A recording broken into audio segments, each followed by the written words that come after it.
Welcome once again to DAP DAP. Okay, tonight we're going to go over a story from Apostle Rashida Inez. Okay, we're going to hear from her in a minute. I'm going to show a video of her. She's a woman of God with a testimony. Most people wouldn't even believe.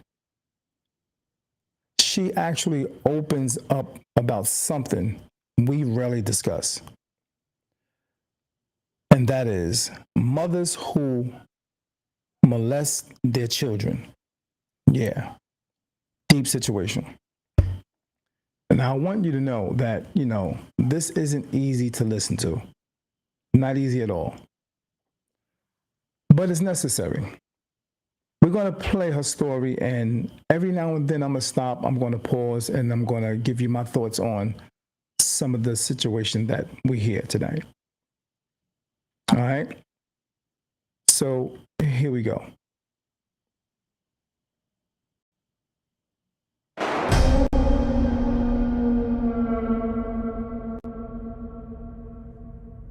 I'm like, I don't want to drink. And I was very adamant. So we went on the back and forth like this for I don't know how long. And I'm telling him I don't want to drink. He's like, no, you're going to drink this drink. Then he pulls out a gun and he puts it to my head. And he says, get up. And so I got up, gun in the back of my head. He took me to his bedroom.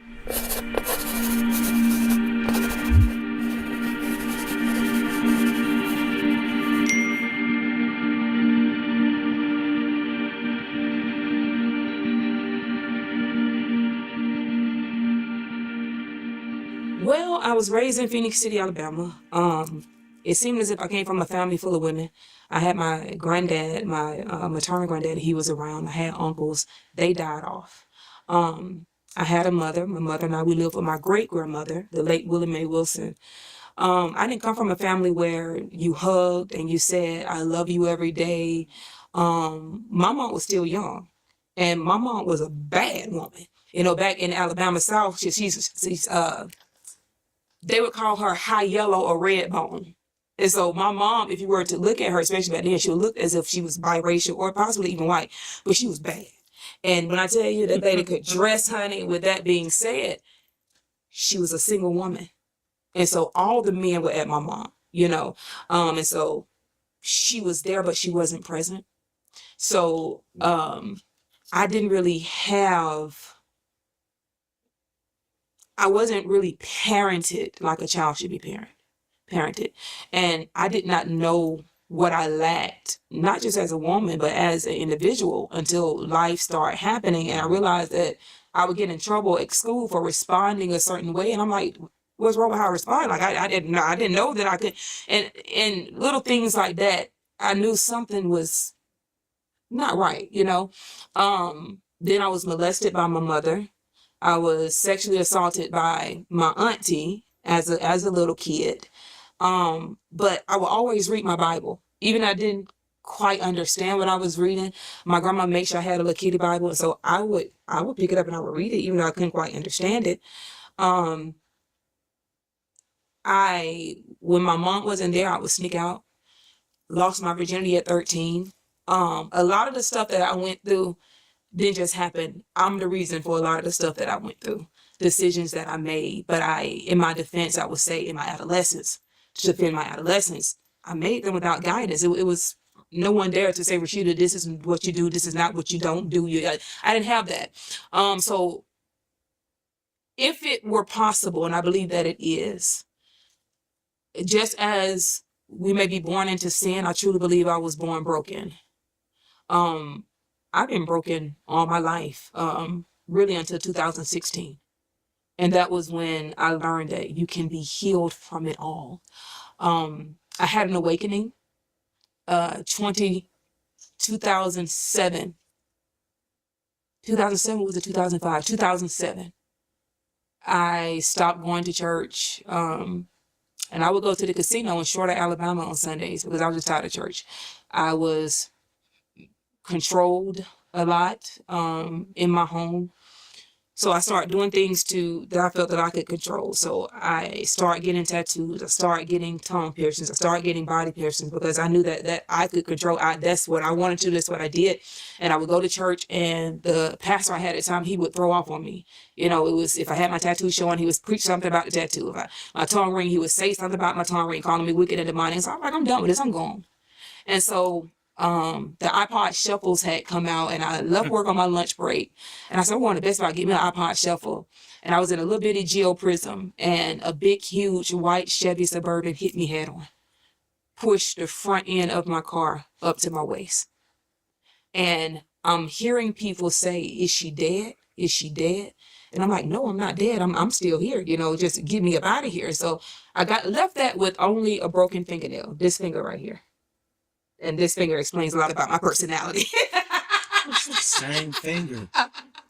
The same finger. That's crazy. Yeah. This finger here. But to make a long story short, Yeah. You ain't gotta make it short. I totaled out the car. According to the laws of physics, I shouldn't even be able to walk today because everything was pushed into my waist. I shouldn't have no legs right now. But when I went to the junkyard to look at the car, I saw and I began to tear up. And God said to me, he said, Rashida, I could have took you then, but I decided to give you one more chance to get it right. And that was when I started going hard for God. Mind you, I come from a long line of preachers. Yeah. My mama was one, my grandmama was one, my biological dad is one. He's a real one. We just had them all in our family, cousins, preachers, all that type of stuff. But majority of them did not take God serious, because I would see them watching pornography. I would see the constant fornication. I would hear all of the gossiping and that type of stuff. And so I said, I almost didn't get saved. And I almost told God no, because I thought that if I said yes to him, to preaching the gospel, that I would be like they were. But God told me, he said, you don't have to be like them. Just do it my way. And so in 2016, when I finally confronted my mom about the molestation, that was when I learned how to forgive. And that was when I decided to let God heal me. I didn't run to a therapist. I didn't run to a psychiatrist. I don't have no problem with that. But by that time, me and God had already had fellowship. And I knew that if he could keep me through everything I've been through, I know he can heal me. If he can spare my life, if he can deliver me out of a domestic marriage, right? Where I was beaten, literally beaten, put in the hospital. Why can't I trust him to heal me internally? And so I gave him a chance. And I was on my knees. He walked me through healing and deliverance. Oh, that's a blessing. That's a blessing. That's shout out to her for that. That's definitely a blessing. Yeah, so those who may be going through these situations and been on your back for years, this is a really deep, interesting video you should check out. In the presence of God, what felt like hours, but I don't think I was in his presence no longer than minutes. And he gave me the formula. A lot of people don't know how to forgive. You hear preachers say, well, you got to forgive. And you hear people say, well, you got to forgive them. You got to forgive them. Okay, well, are you going to show me how? Because I've heard all my life, people told me, you got to forgive, but ain't nobody showing me how. And I'm a Bible person. And God never said you'll go to hell if you don't give your tithes. But he said, if you don't forgive, that's exactly where you're going. It's going to be cast into the lake of fire.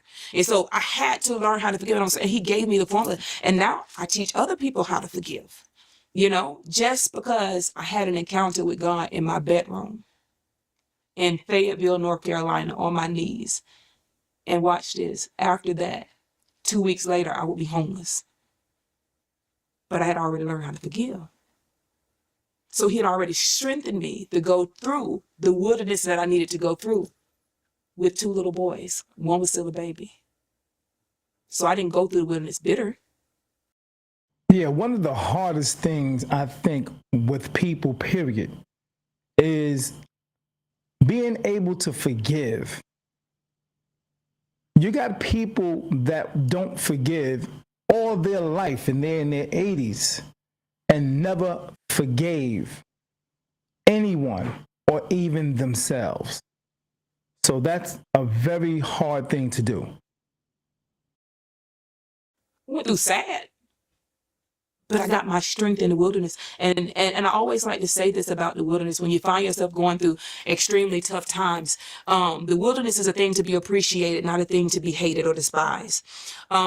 The wilderness was never designed for us to get to know who God is. You know who he is. You know who Yahweh is. You know he's a provider. You know he's a healer. You know he got you. You know he's going to always take you, take care of you. But the wilderness is designed for you to get to know you. See, it was in the wilderness I learned I was healed, but I still had a temper. Mm-hmm. It was in the wilderness I learned I was broke, but I could prophesy. I could prophesy my next meal for me and my kids. And so I learned to look at trials and tribulations and everything that God has taken me through his biblical lens. And that's my strength. That's why I can't be broke. I was broken many times before I became unbreakable. Nothing can break me now. The devil has gave it his best shot. I'm unbreakable because I allow him to break me. Now my heart will always be broken before God.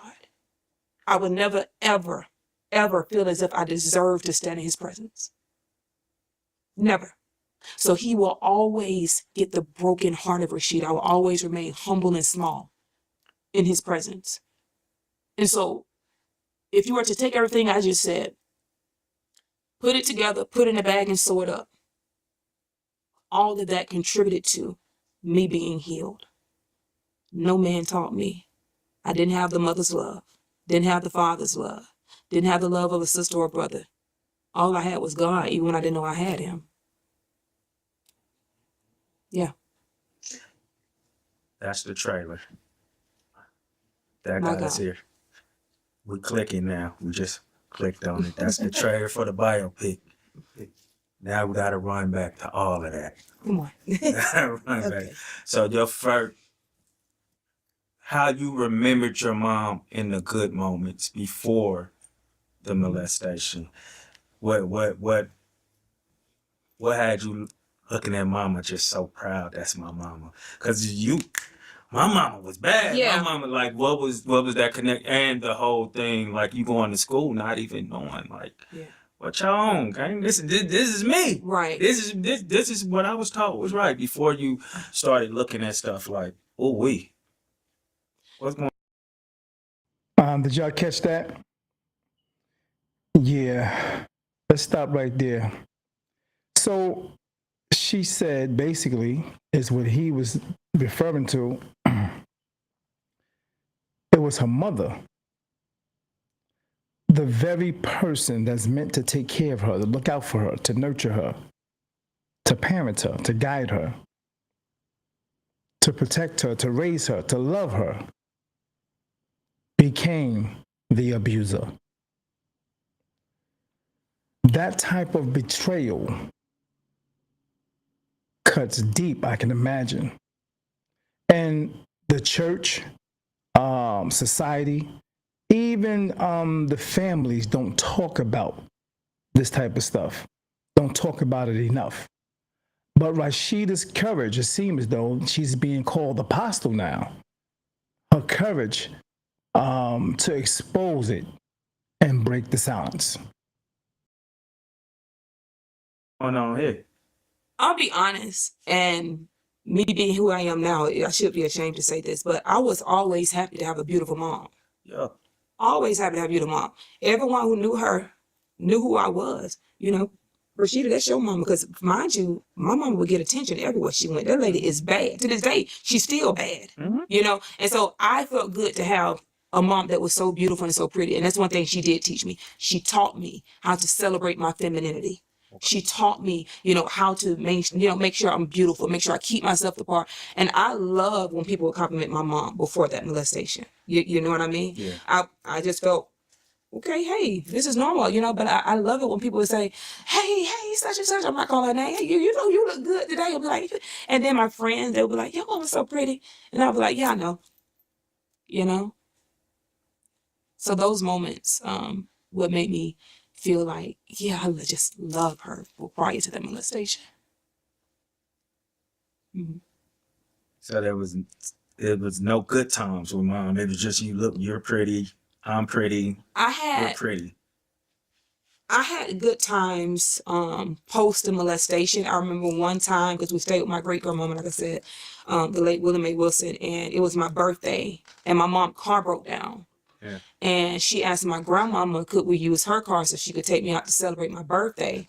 And my grandmama gave her a hard time about it, and all this and this and that, this and this and that. And she was like, why are you doing this? It's Rashida's birthday. I'm going to take her to celebrate her birthday. And I felt defended.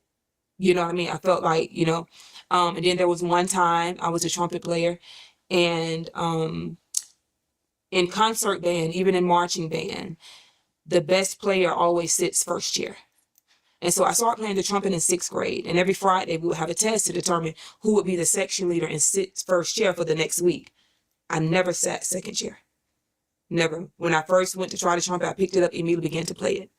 And I remember this one particular day, my mom was actually home when I came home from school. And she said, okay, how was the test? You still first chair? And I said, yes, ma'am. Like, she could tell I was kind of sad. And she said, what's wrong? And I said, well, everyone keep getting mad at me because I keep getting first chair. And what she would say to me changed my whole life. And I still use it to this day, and I teach it to my children. She said, let them stay mad. Keep first chair. And that's been my mentality whenever I feel as if someone is trying to give me a hard time. Mm-hmm. For being anointed. See, when you're anointed, you do everything good. Anointed people have more than one talent. Anointed people can balance thousands of things and excel at them all. He says, I can do all things through Christ that strengthens me. And that has been my motto. I'm not settling for just one thing when I can do all things. And that's what I like to break off, particularly my Black people, because we've been taught, master this first. Go get this degree first. Then you go back and you do that. And then you go, I can do all things. And that means that I can do all at the same time because I'm anointed for it. And that's what I want the church to know. I like that. That's deep. I can do all things, not just this one thing, and then do another thing behind each other. I can do all things. Deep statement right there. I like that. You can do it all at the same time. Mama and grandmama may not, because they may not have had your anointing. And that's why I have multiple businesses. That's why I raise my children to have more than one stream of income, at least 8. No. And we don't have plan Bs. Plan Bs is not faith. Ain't no backup plans. God gave you the vision. That's what you go with. It has to work. It has to work if you work it. I always say a dream and a vision without action is just imagination. It's just pretty trash. And so we don't do no plan Bs. Oh no, that's not faith, honey. No. The plan B is saying you there's a possibility this ain't gonna work out. But faith says, oh, I know that this is going to work out, because faith is the substance of things hoped for and the evidence of things not seen. So we live crazy in Jesus. Mm-hmm. And I love it. Did that cause confusion to you? Your mama defending you, but then the other thing, the molestation. Yeah. So you're like, wait, she's here defending me, but. No, because by that time, I had already learned my mom's personality. Got you. I was shocked when the molestation began to happen, but I knew my mom was a sexual person. I knew my mom liked to watch pornography. I would see her having sex with so many different guys. I would see my mom masturbating. I even saw her masturbating before a guy. If it wasn't that, I would see them kissing in the living room and all this type of stuff. And I knew how she was towards me. She had a temper, and I was afraid of her. I really was. I was afraid of her until 2016. And so I had already knew my mom's personality, and I always knew that she loved me. But I always felt like she didn't quite want me. I always felt like I was a problem or a burden to her. And even as a little kid, I felt that way, you know what I mean? But I always knew that she did love me. That much I did know. So, but I didn't get confused that she would defend me, but then turn around and hurt me. She would hurt me before. I'd have been beat with extension cords. I'd have been beat with her fist. My mama stripped me naked and choked me. I'd have been all of that, but I knew she loved me. Wow. This is what trauma does, you know what I mean? When your first experience of love is distorted, it follows you into your adulthood. And Apostle Rashida is going to be probably pointing out, and she's pointing it out now, about how it affected her dealings with many different people, or even men. Ups and downs, heartbreaks, and things like that. And those things are not coincidence. What that is trauma. Replaying, basically, the trauma is replaying itself. And many women in our communities are walking around with this or these scars in silence. So I wasn't confused at all. I knew what I was dealing with, even though I couldn't quite understand it. Yeah. So, because you've seen it, it didn't really shock you that much. No, it didn't. It didn't, but it did make me feel special. It really did make me feel special. When she defended me about the car and stuff like that, that did, yeah. Okay. Yeah. So what did the molestation and the temper, all of that look like? We were in bed because we slept in the same bed. We slept in the same room. It was a man always over. This particular night, I can only conclude that a man wasn't available. And so I had on my little nightgown. She thought I was asleep. She put the pornography on the TV. And I could tell that she was getting excited by what she was watching on the TV. And in my heart, I really wanted to say, turn it off. I'm trying to sleep. Yeah. And I was asleep before she put that on. But I was so afraid of her that I didn't even think to tell her to turn it off. So I'm acting as if I'm asleep and really trying to go back to sleep. And she lifts up my nightgown. She takes her 2 fingers. She put them inside my underwear and she rubs them back and forth across my clitoris. Mm-hmm. And in that moment, I was confused. I was nervous. I was so scared. I wanted to call from my grandmama. I wanted to say, Grandma, but I was afraid that my mama would get me. I wanted to tell her to stop, but I was afraid. And so as a kid, the only thing I knew to do was I just rolled over on my left side as if I was rolling over in my sleep. And then she stopped. And so when I confronted, mind you, she never knew that I knew what she did because she thought I was asleep. Mm-hmm. And that's when I confronted her about it via text in 2016. And I got my healing. And so that planted a seed of hatred in me. I hated women. And they're both two extremes, but I know personally some homosexuals who they've told me they've become that way because they have been molested as a kid. It didn't give me that desire. It didn't give me, I say all the time, it's only by God's grace that I'm not holding hand with another woman talking about we finna get married. Mm-hmm. It didn't give me that desire. It made me hate women. I hated my teacher. I hated her. I hated my grandma. I hated my grandmother's daughter. I hated all women. I stopped having female friends. I became the tomboy. I became the brother. I was a girl, but I was a brother because, in the streets, there was this saying, if I can't say this, you can edit out. It was always bros before hoes. And so I said, you know what? Okay, I'm going to be a bro. And so that's what I was. And so because I hated women, never had the desire to even have a relationship with my mother. I was never born with that desire. Never. And I get asked that a lot in my interviews. Did you ever want a relationship with your mother? I never in my life had that desire.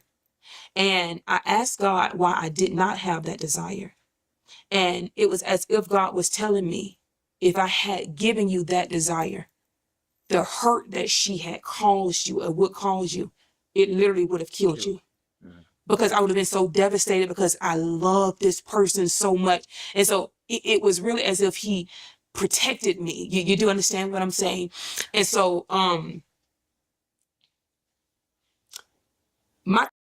really deep interview, man. Really deep interview. It just goes to show you about that distorted love. You know what I mean? The experience of that distorted love. And how it affect her in her adulthood. Thing is, I'm still here. And my thing is, I'm going to tell the story. And this is why I say a lot of parents get worried that they're going to raise murderers and thieves and gangsters. When the reality is, if you are a parent, and you have done anything wrong to your children, you better pray you don't raise a child like Rashida Inez. Because see, Rashida Inez will tell the story while you're still alive. I'm not waiting until you're dead to tell the story, to spare your feelings or your reputation, because you should have never done it. And now I believe that God had me wait so long, because now when I tell the story, it's not to destroy her reputation. I'm not speaking from a hurt place. I'm speaking to bring awareness.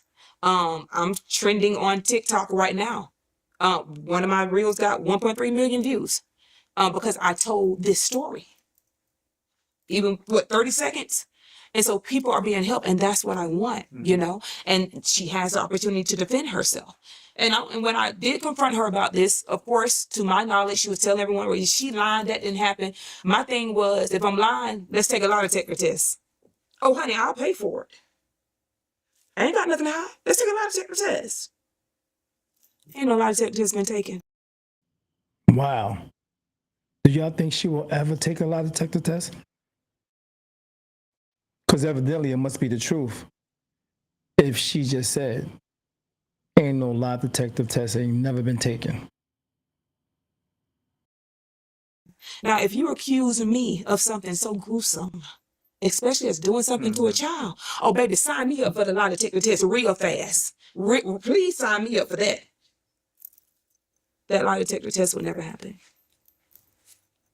And it's okay. It's okay. She never apologized, and I'm so healed that I don't need apology. And that's another thing, as you was asking about healing, that's what I want people to know. There's a place in God where you can be so healed that you don't even need an apology. We have this apology idolatry. Well, they did this, they need to apologize, and they need to apologize. How dare you expect, first of all, the person that hurt you to heal you? Second of all, how dare you give somebody enough power to heal you? You can be so healed and free that you don't need an apology. And real forgiveness is loving them like it never happened. When I see my mother, I don't bring this up. I don't have an attitude when I'm around her. I love her like none of this ever happened. When I see people who are against me, I love them like I don't even know that they are against me. Because that's what healing does. And that's what I want for everybody. It's possible. That's why I teach healing courses for free. That's why I teach me to forgive for free. That's why I just started one called Womanology, where I'm teaching women to master the ology. It means the study of a thing. Study you. And so we don't need all that apology and all this. No, we don't need that, honey. We so healed and free in 2025 that you can keep that. You can take it to your grave. I'm still going to be fine because I'm healed. You know? Whether she do her part or not. It's right after it happened, right? Mm-hmm. How did you begin to maneuver then, and what was your mind state? I was after, afraid. Like, going to school and say that again? I was afraid. Oh, okay. I thought you said I was free. You said I was a freak. I was afraid. Afraid? Afraid. Oh, okay. But speaking of that, this is why I was afraid. I was afraid of her because I was afraid every night I went to bed after that it was going to happen again. Yeah. I went to school that next day and I went into the bathroom and I just cried. Sat on the stall and I just cried. But I wanted that sensation again. As a little girl. Mm-hmm. I wanted that sensation again. But I knew I didn't want it from her. But I wanted that again. Wow. She's basically about to go into, I guess, speaking of the shame of the family, you know what I mean, the silence and all that. Listen to how she described, basically the silence, She basically was covering it up and all that in school. Communities sometimes ignore this, and the victim carries the weight alone. But here's the truth. Healing begins when the silence is broken. So Apostle Rashida is definitely proof of this. I was in first or second grade when this happened. And I remember because I was still at the same school and I still remember the colors of the bathroom stall that I cried in. And so what I started doing was when she wasn't at home and she would be out on her dates, I would start watching the pornography. And at first I started watching the pornography. This is me as a kid who's not even supposed to know anything about this stuff. I started watching it because the first time I saw it, I'm gonna be honest with you, I was like, these folks really booty ball butt naked. As a kid, I'm like, they literally, like, they are naked, like bone naked. Like, they naked. So as a kid, I was like, what? But then I started watching it because I wanted to keep watching it. I was just so mesmerized by it. And finally, I hadn't had sex until that point until I reached 13. I couldn't hold it any longer. What was it until then, before then, though? The pornography sustained me. Nothing in school? Yeah. No. The pornography sustained me. Now, I was somewhat promiscuous because I would allow guys to touch me and that type of little boys to touch me and stuff at school. But the pornography sustained me. I think I watched pornography for years, and I had to have. She never knew. And one thing I did know was that the collection of pornography that she had, because it was in this black bag and I was not supposed to touch it. You tell a kid not to touch it, they're going to touch it. Yeah. But I noticed over the years, the bag kept getting bigger and bigger and bigger. And it was getting more and more and more and more. We had VCRs back then. It was just the big text bags, and it went from one bag to a whole nother bag. And I said, my God, okay, this is a field day right here. Whoop, whoop. Were they recorded or the ones you buy? You gotta buy, or were they, how we used to do on the VCR, you record? Now, I don't know about all that, but they looked professional back then. Okay. So we're going to go on to, we're going to close out on this and go on later to part 2. So y'all stay tuned for part 2 of Apostle Rashida Inez. Much love and respect.